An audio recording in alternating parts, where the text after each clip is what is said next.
Hi, this is Mike Spivey of the Spivey Consulting Group, and it's April 2nd, which is a good day to talk about transfer applications for law school students relative to April 1st, which would be a bad day to talk about anything in a podcast. I'm coming to you from Colorado where the season is changing, and I bring that up because of their seasonal allergies. There may be at times during this podcast where I have a small coughing fit. Please don't start any internet rumors. I am fine and very happy to be talking to you all. I hope everyone is healthy. Let me dig into the transfer changes, which are pretty dramatic. What's interesting is the process itself has not changed at all, but there are some dramatic variables that are going to change, I think, how this transfer summer is going to play out. One is a supply-demand issue. The other big one is obviously that with the online classes, schools sort of had a three-pronged approach, or there was a three-pronged approach to how schools treated grades. The majority of schools went pass-fail. A small number are still grading on a curve, and then another small number are giving optional pass-fail. In the academic world, there has been probably more than you realize debate back and forth about going pass-fail. I'm going to give you my opinion because I'm sort of aggravated by something I read. I think his name was Martin Tanner. And I rarely call out even university names, let alone human names, but he's a professor at Northwestern. Northwestern's provost, this is all undergrad, said that they had to go pass-fail, and Professor Tanner, who has tenure, so I guess he feels entitled that he could do this, sent the following email to his students. "You are strong. If God forbid you get the virus, in all likelihood it will pass in a few days." Well, to begin with, that's not true. "But when the pandemic is over, you need to be able to look back and say, I am strong." He later reached out to students and apologized. But, what I would say is this. From an evolutionary perspective, when things in your environment get bad, challenging, you actually don't try to make them worse. Right? And I have a motivational blog where I talk a lot about overcoming challenges. I have podcasts over there. But the time you don't do it, the time you don't steepen the climb of the hill you're running up, is when you're sick or something bad is happening in your life. So not only would I say this notion of you are strong, so I'm going to make you stronger is kind of an insult, it's even from an evolutionary perspective wrong. So I'm sorry about that tangent I got off on. I'm so mad. I'm actually mad about that statement. So most schools have sort of come down on that side, and they have gone pass-fail mandatory. That is going to be pretty much fine. I think the only concern with the pass-fail mandatory schools, it's obvious one concern is a lot of students don't do as well their first semester as they think they're going to be doing their second semester. I've heard from a few of these students. And, they're still throwing their hat in the ring, but they wish they had second semester grades. Totally understandable. There are also probably certain groups, the first that comes to the top of my mind, but there are certainly others, are STEM majors, where law school is unlike anything they've experienced before. There might be even research behind this, I don't know, but you can see a scenario where the adjustment period is longer, and there's certain subgroups that subsectors of the law school population, like STEM majors, that might need more than a semester to adjust to law school. You could see those scenarios disadvantaging certain students. As far as how pass-fail transfer applications will be read, I'll get to that. You're fine. If you're graded on a curve, I know there's been a lot of controversy about that. But again, we're talking purely transfer admissions after my rant at this one guy. If you're graded on a curve, it's zero different from what law schools are seeing. So in some sense, it's even, more comfortable to them. People are comfortable with what they're used to. Optional pass-fail is my problem here. It's going to be really problematic, incidentally, in the hiring world. I've spoken to a number of hiring partners over the last week and a half, and this is what they don't want to see. So if you have lobbying power, and I know students do because I believe Harvard was going to go optional pass-fail, and students lobbied against it, and they went to mandatory pass-fail. if you have lobbying power, you really don't want your school doing this if classes are online in the fall. I can actually spend a little bit of time talking about that. I've done a lot of digging into that sort of scenario. That might be a different podcast. If classes are online in the fall, you do not want your law school going optional pass fail. Law schools might not tell you this. A law school admissions office probably isn't going to say you'll be disadvantaged by having to fill in the gaps by explaining why you chose pass fail versus grades. Although it's probably true that in the transfer process, you'll probably be disadvantaged somewhat if you choose pass fail. But firms are going to tell you this. Firms are going to say, we're not interested nearly as much in you because you chose pass fail. So of the three, the first two are fine. Optional pass fail is problematic. If you choose pass fail versus graded on a curve, you will be best served with the law schools, and many do, that interview. And I want you, for your benefit, to have your story why you chose pass fail. And there are a lot of good reasons why you may have done so. I'll quote Mark Hill, Senior Director of Admissions at Duke. I talked to a couple of admissions officers about this. He told me a variety of things. What he ended on is like, just like we, and by we he means Duke Law, want employers to be understanding of the circumstances for our students, we'll try to extend the same grace to transfer applicants. And then he said, and eventually 1L applicants. And I think that's right. I was an admissions officer during 9/11, and we got a lot flexible very quickly after 9/11. Okay, so we covered the three different grading options. What I want to get to is what I think is the two most important things is supply, demand, and how our file is going to be read. Supply demand is going to be fascinating because there's two ways this could shake out. And I think it's going to be very school dependent. Some will shake out in one direction, others in the other. Law schools are about to be hit by a financial freeze from central universities. They've been underwritten since the Great Recession, receiving amounts of monies from central universities to stay afloat, and central universities are about to be dismantled by a 1-2 punch of COVID-19 plus the upcoming demographic cliff when applications are going to drop off.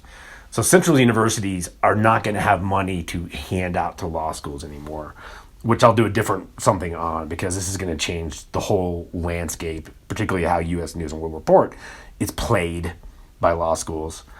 But in this case, if you see law schools worrying about their finances, then you could see them increasing the number of transferred students they take. Good for you. That is good for you. On the other hand, we are in a recessive environment. It's an externally forced recessive environment, but we're not sure how long it's going to last. 1 year, 2 years, 3 years. I think probably the economy is going to be a sharp V down and then a sharp V up, but what do I know? Some deans may say, I want a smaller transfer class because transfer students are not always the easiest to place to begin with, and at least for the next year, it's going to be harder to place all of our students, so why would we disenfranchise this group that's even tougher to place? I think it's going to cut either way. We have no data to back this up. As a firm, we suspect there will be less transfer applicants. Again, this is good for you if you're a transfer applicant.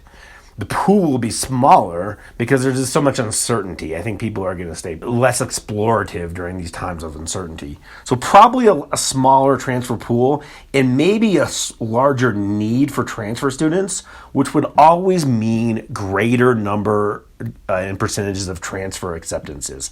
If you're a transfer applicant, if you're looking to transfer, that would be a very good scenario for you. How are files going to be read? Other than the optional pass-fail, not much has changed, but I do want you to know how transfer files are read because it's a lot different than 0L admissions where U.S. News and World Report still make up the majority of the decision-making process. When people reach out to our firm and they're well below their dream school's medians, or they're, for that matter, well above their dream school's medians, and they don't really have a strong number 2 or number 3, we turn them down because 80% of this, 80% of this is going to be numbers in 0L admissions because those numbers go into U.S. News and World Report rankings. In transfer admissions, they don't. The only part of transfer admissions that go to U.S. News and World Report rankings are bar passage and employment. So the way files are read are still going to be what are the best predictors of how well you're going to do at our school such that you'll pass the bar and such that you'll get a job. The best predictor of how well you will do in law school has always been how well you've done in law school. So I think what's going to happen, and it's not that I think, I've also heard this from deans of admissions, there will be a stronger emphasis placed on your first semester grades. That's probably pretty obvious to you.